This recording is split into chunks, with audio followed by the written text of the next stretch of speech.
ತೆಲಂಗಾಣ ಎಲ್ಲರಿಗೂ ನನ್ನ ನಮಸ್ಕಾರ.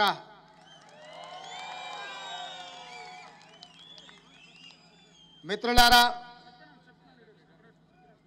ఈరోజు బెంగళూరు సెంట్రల్ పార్లమెంట్ ఎన్నికల సందర్భంగా కాంగ్రెస్ పార్టీ అధ్యక్షుడు శ్రీ మల్లికార్జున్ ఖర్గే గారు, శ్రీమతి సోనియా గాంధీ గారు, సిద్ధరామయ్య గారు, డికే శివకుమార్ గారు, మా మిత్రుడు మీ అభిమాన నాయకుడు మన్సూర్ అలీ ఖాన్ గారిని బెంగళూరు సెంట్రల్ కాంగ్రెస్ పార్టీ అభ్యర్థిగా ఎన్నికల బరిలో దించితే వారిని గెలిపించడానికి మీరు వేలాదిగా ఇక్కడికి వచ్చి కాంగ్రెస్ పార్టీకి అండగా నిలబడ్డందుకు మీకు అందరికీ మనస్ఫూర్తిగా ధన్యవాదాలు తెలియజేస్తున్న మిత్రులారా, ప్రధానంగా వేదిక మీద ఉన్న కాంగ్రెస్ పార్టీ కర్ణాటక నాయకులు, కాంగ్రెస్ పార్టీ కుటుంబ సభ్యులు, ముఖ్యంగా వందలాదిగా తరలి వచ్చిన మా ఎన్ఎస్యుఐ యువ మిత్రులందరికీ కూడా నేను స్వాగతం పలుకుతున్నా. ఈరోజు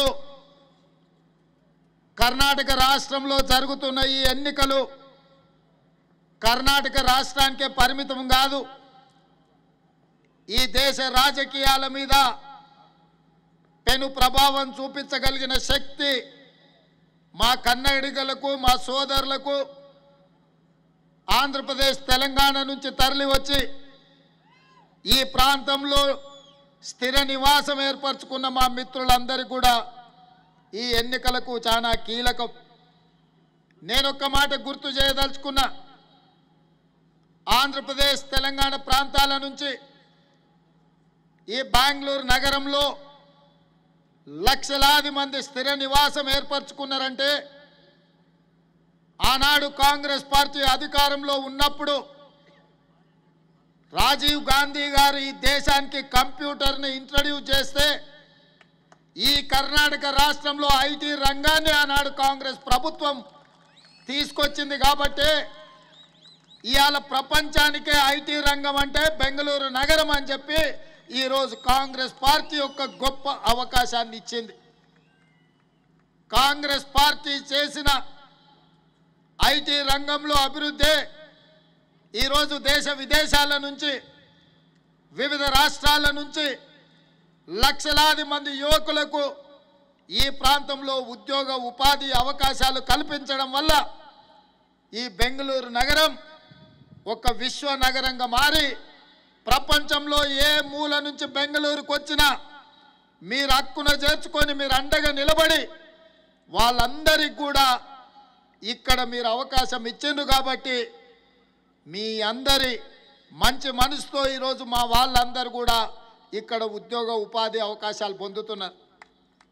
भाई एक बात मैं साफ कहना चाहता हूं, बेंगलुरु के लोग इतने अच्छे लोग हैं, देश विदेश से जाने माने आईटी, रियल एस्टेट, फार्मा जो भी बिजनेस करने के लिए बेंगलुरु आए तो आप लोग यहां सबको जगह देके ये बेंगलुरु सिटी ऐसा बन गए, ये वर्ल्ड्स डेस्टिनी बन गए बेंगलुरु सिटी।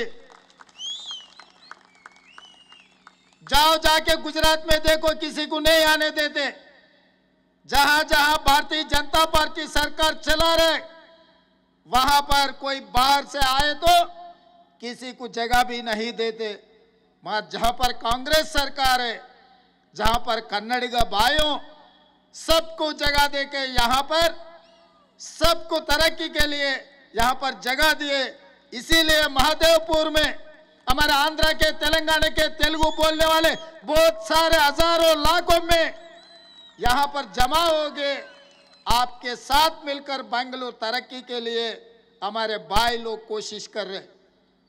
ఈ రోజు మన తెలుగు వాళ్ళకి నేను చేసే విజ్ఞప్తి ఒక్కటే, కర్ణాటక ప్రజలు సౌమ్యులు, మృదు స్వభావులు, చాలా మంచి వాళ్ళు కాబట్టి మనం ఎవ్వరము ఈ రాష్ట్రానికి వచ్చినా మనకు అవకాశాలు ఇచ్చి ఇక్కడ ఉద్యోగ ఉపాధి అవకాశాలు ఇచ్చిండ్రు.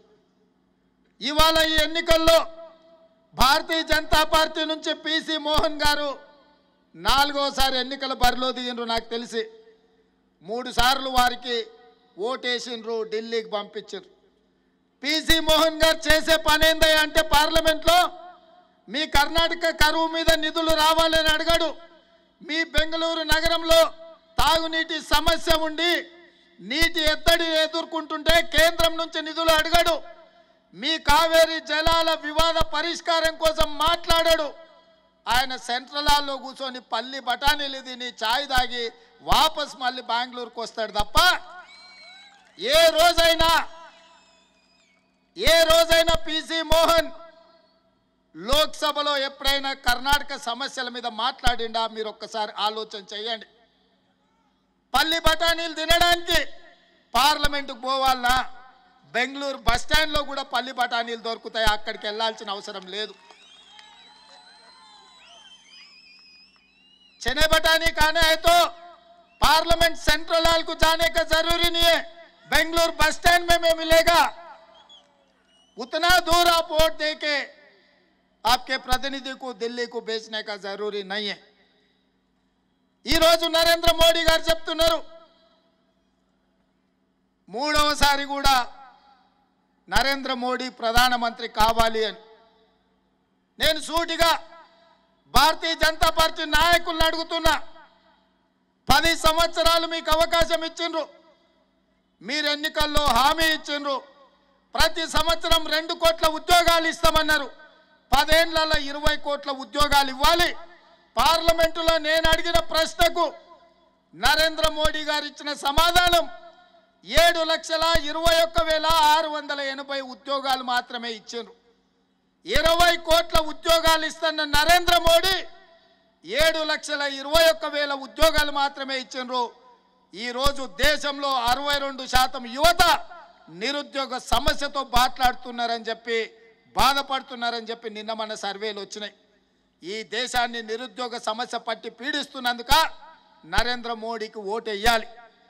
రైతుల ఆదాయాన్ని 2 చేస్తామని చెప్పిన నరేంద్ర మోడీ ఢిల్లీ సరిహద్దుల్లో లక్షలాది మంది రైతులు రైతు వ్యతిరేక నల్ల చట్టాలను తెస్తే దీక్ష ధర్నా నిరసన చేసి పోరాటం చేస్తుంటే పోలీసు తుపాకీ తూటాలతో రైతులను కాల్చి చంపినందుక నరేంద్ర మోడీకి ఓటేయాలి. రైతుల ఆదాయం 2 కాదు, రైతులు బ్రతకలేని సమస్య, రైతులు ఆత్మహత్యలు చేసుకునే పరిస్థితులు ఈ దేశంలో నరేంద్ర మోడీ గారు కల్పించారు. ఇదే కాదు, స్విస్ బ్యాంకులో లక్షల కోట్ల రూపాయల నల్లధనం ఉంది. ఆ నల్లధనాన్ని ప్రధానమంత్రి అయినంబడే దేశానికి రప్పించి జన్ ధన్ ఖాతాలో ప్రతి పేదవాడి ఖాతాలో 15 లక్షల రూపాయలు వేస్తా అన్నాడు. నేను అడుగుతున్నా ఇక్కడున్న మిత్రులందరినీ, మీకెవరైనా ఖాతాలో నరేంద్ర మోడీ 15 లక్షల రూపాయలు వేసిండా? ఎవరి ఖాతాలైనా వచ్చినాయా? मैं यहाँ हमारे भाई बहनों सब लोग हैं, किसी के खाता में जन धन खाता में नरेंद्र मोदी जी वादा किया था 15 लाख रुपए डालने के लिए, किसी के खाता में 1 पैसा भी आए? फिर 1 पैसा भी अपने खाता में नहीं डाला नरेंद्र मोदी, हम वोट क्यों देंगे भाई? आप लोग सोचो। आज के तारीख में नरेंद्र मोदी का मतलब धोखा, अच्छा भाषण देना, अच्छा नारा लगाना, लोगों को भटकाना, इतना ही है. ఆయన కుటుంబ రాజకీయాల గురించి మాట్లాడతాడు, అవినీతి గురించి మాట్లాడతాడు. నేను 2 ప్రశ్నలు వేయదలుచుకున్న భారతీయ జనతా పార్టీ నాయకులకు. కుటుంబ రాజకీయాల గురించి మాట్లాడే మీరు, యడియూరప్ప మీ ఎలక్షన్ కమిషన్ మెంబర్, ఆయన కొడుకు విజయేంద్ర మీ కర్ణాటక పార్టీ అధ్యక్షుడు, ఆయన కొడుకు రాఘవేంద్ర ఈరోజు పార్లమెంటు కొట్లాడుతున్నాడు. ఇదేనా మీరు చెప్పేది?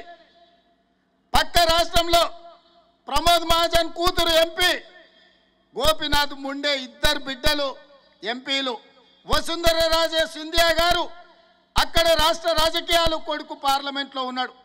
రాజ్నాథ్ సింగ్ కేంద్ర మంత్రి, రాజ్నాథ్ సింగ్ కొడుకు ఎమ్మెల్యే, అమిత్ షా కేంద్ర హోంమంత్రి, ఆయన కొడుకు క్రికెట్కు ఈరోజు ఏదో ఉన్నాడు.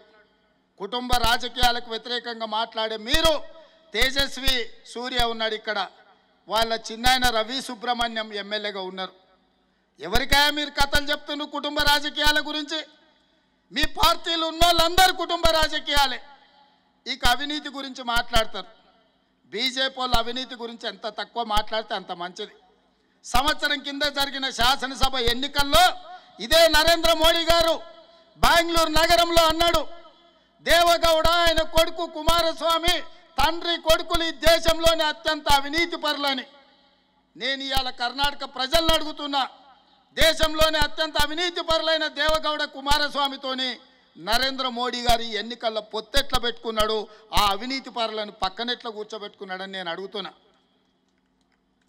बार बार भ्रष्टाचार के बारे में नरेंद्र मोदी जी कहते रहता है. मैं साफ साफ एक बात पूछना चाहता हूं नरेंद्र मोदी जी से, बाप बेटे कुछ और कहा, वही बाप बेटे देवगौड़ा कुमारस्वामी आज चुनाव में आप तय कर लिए, दोनों मिलकर चुनाव लड़ रहे. इसका मतलब क्या है मोदी जी? ये परिवार को आप दिखना नहीं, इनका भ्रष्टाचार आपको याद नहीं है? आप भूल गए क्या? आप गजनी बन गए क्या? एक साल पहले आप ही ने कहा था देवगौड़ा उनके बेटे को भ्रष्टाचार में जेल को भेजने के लिए कहा था, मगर आज का तारीख में इस चुनाव में दोनों मिलकर चुनाव लड़ रहे. इनके अलावा रेड्डी ब्रदर्स गाली जनार्दन रेड्डी भी आजकल मोदी के गोद में बैठ गए. इसका मतलब मोदी जी जो बोलते वो करते नहीं. बोलने का अलग है, करने का अलग है. खाली उनको चुनाव जीतने का सोच है, मगर कर्नाटक तरक्की के लिए कुछ सोचने वाले नहीं है, कुछ करने वाले नहीं है नरेंद्र मोदी जी.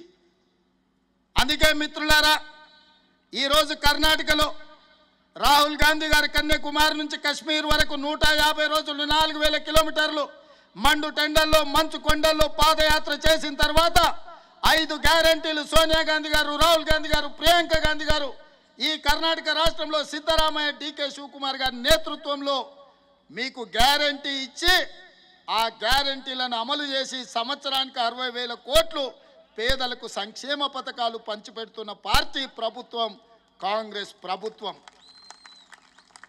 5 గ్యారెంటీలని దేశంలోనే ఇచ్చిన గ్యారెంటీ మీద నిలబెట్టుకున్న ప్రభుత్వం కర్ణాటక ప్రభుత్వం, కాంగ్రెస్ పార్టీ.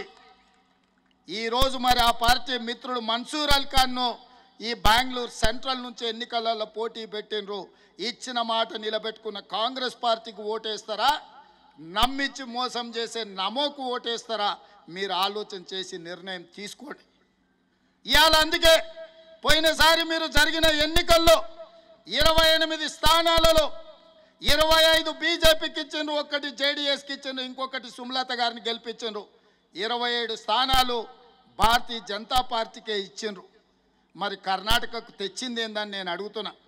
నేను ఒక్క మాట గుర్తు చేయదలుచుకున్నా. గుజరాత్లో 7 కేబినెట్ మంత్రులు ఇచ్చిండ్రు, ఉత్తరప్రదేశ్లో 12 కేబినెట్ మంత్రి పదవులు ఇచ్చిండ్రు.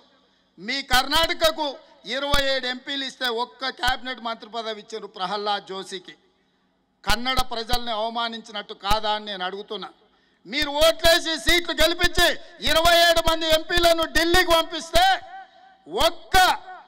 ఒకే ఒక్క కేబినెట్ మంత్రి మీకు వస్తే 26 సీట్లున్న గుజరాత్కేమో 7 కేబినెట్ మంత్రి పదవులు కేంద్ర హోంశాఖ నుంచి మొదలు పెడితే అత్యంత కీలకమైన పదవులు తీసుకున్నారు. ಜಿ ಕನ್ನಡ ನ್ಯೂಸ್ ಈಗ ನಿಮ್ಮ ಮನೆಯಲ್ಲೇ ನೋಡಿ. ಎಲ್ಲ ಕೇಬಲ್ಗಳಲ್ಲಿ ಈಗ ಲಭ್ಯ.